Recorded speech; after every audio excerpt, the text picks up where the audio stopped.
জীবনের কোনো পরিস্থিতিতে যদি এই দৃশ্যটা আপনার সামনে আসে যে আপনি যাদের থেকে সাপোর্ট পাওয়ার আশা রাখার পরেও সাপোর্ট পাচ্ছেন না, আপনরাই দূরে সরে যাচ্ছে, মনে রাখবেন আপনার আল্লাহ আপনার উপর দয়া করা শুরু করেছেন। সুবহানাল্লাহ। ওই বিপদ থেকে আপনি যাদের সাপোর্ট নিয়ে উঠতে চাচ্ছেন, রব চাচ্ছেন আপনাকে কেউ না করুক সাপোর্ট, আপনার আল্লাহই স্বয়ং আপনাকে সাপোর্ট করতে চাচ্ছে বলেই মানুষকে দূরে সরাই দিচ্ছে। সুবহানাল্লাহ।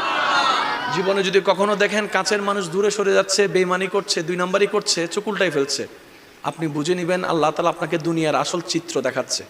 আপনি যেন বুঝতে পারেন আপনার আপন বলতে আল্লাহ ছাড়া, আপনার আপন বলতে আপনার নবী ছাড়া আসলে আর কেউ নাই, আসলে কেউ নাই, আসলে কেউ নাই।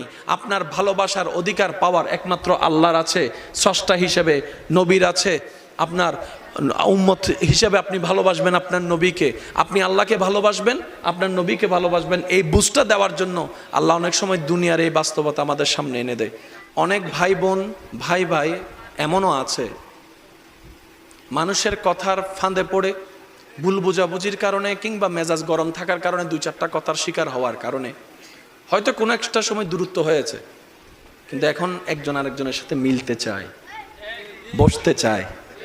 ওনাদের মাথায়ও চলে আসছে বাঁচবো আর কয়দিন, বুড়া তো হয়ে গেছে, কিন্তু ভাইকে এখনো বুকে জড়াতে পারলাম না, অনেক দিন হয়ে গেল। বড় ভাইয়ের মনেও সে তৃষ্ণা থাকে, ছোট ভাইয়ের মনেও সে আকাঙ্ক্ষা থাকে, কিন্তু অনেক দিনের দূরত্বতার কারণে, লজ্জাবোধের কারণে তারা মিলতে পারে না। আমি আমার ভাইদেরকে, যুবক ভাইদেরকে অনুরোধ জানাবো, যদি এরকম কোনো ফ্যামিলি কন্ডিশন হয়, আপনারা যুবকরা মিলে, ভাইরা মিলে, চাস্তো ভাই জ্যাঠতো ভাইরা মিলেই আপনারা উদ্যোগটা নেন, ভাই ভাইকে যেন জড়াই ধরতে পারে, ভুল বুঝাবুঝি যেন শেষ হয়ে যায়। কথা বলেন ঠিক কিনা?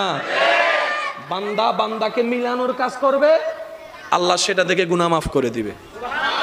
সুবহানাল্লাহ। আমি শুনি না, আরো জোরে বলেন। মিলে থাকেন, কেউ মিলে থাকতে না চাইলে তার আল্লাহরে সে জবাব দিবে। আপনার পক্ষ থেকে আপনি ক্লিয়ার থাকেন, মানুষের উপকার করবেন, থ্যাংক ইউ পাওয়ার আশা রাখবেন না, করতেই থাকবেন। কেন? সে আপনার রবের বান্দা, আপনি বান্দার জন্য করবেন, ওই বান্দার আল্লাহ আপনার জন্য করবে।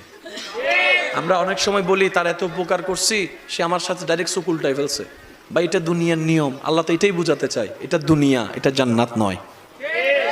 আল্লাহর কাছে সবসময় একটা ফরিয়াদ করবেন, আল্লাহ তুমি আমাকে যতদিন ইচ্ছা এই দুনিয়ায় রাখিও, কিন্তু সে থাকাটা যেন তোমার পছন্দের হয়।